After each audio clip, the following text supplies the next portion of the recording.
ঈদ উল ফিতর উপলক্ষে বাংলাদেশের প্রধানমন্ত্রী তারেক রহমানকে শুভেচ্ছা জানিয়ে চিঠি লিখেছেন ভারতের প্রধানমন্ত্রী নরেন্দ্র মোদী। বৃহস্পতিবার ঢাকায় অবস্থিত ভারতীয় হাইকমিশন এ তথ্য জানিয়েছে। হাইকমিশন সূত্রে জানা যায়, পাঠানো চিঠিতে নরেন্দ্র মোদী লিখেছেন, ভারত সরকার ও জনগণের পক্ষ থেকে আপনাকে এবং বাংলাদেশের ভ্রাতৃপ্রতিম জনগণকে ঈদ উল ফিতরের এই আনন্দঘন উৎসবে আন্তরিক শুভেচ্ছা জানাই।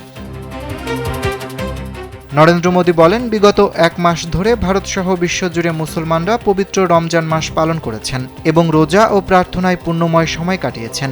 এ সময় শান্তি কামনা করে ভারতের প্রধানমন্ত্রী আরও বলেন, ঈদ উল ফিতর উদযাপন মানুষের সহানুভূতি, ভ্রাতৃত্ব এবং একতার মতো চিরন্তন মূল্যবোধের কথা স্মরণ করিয়ে দেয়। জীবন অবাক না করলে কে করবে? 28% মিল্ক ফ্যাটের অবাক করার সাথে ফ্রেশ মিল্ক পাউডার। জীবন অবাক করুক প্রতিদিন। চিঠিতে তিনি বিশ্বজুড়ে মানুষের জন্য শান্তি, সম্প্রীতি, সুস্বাস্থ্য এবং সুখ কামনা ও প্রার্থনা করেন।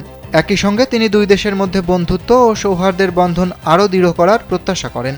চিঠির শেষে প্রধানমন্ত্রী তারেক রহমানের প্রতি সর্বোচ্চ সম্মান ও শুভকামনা পুনর্ব্যক্ত করেন তিনি।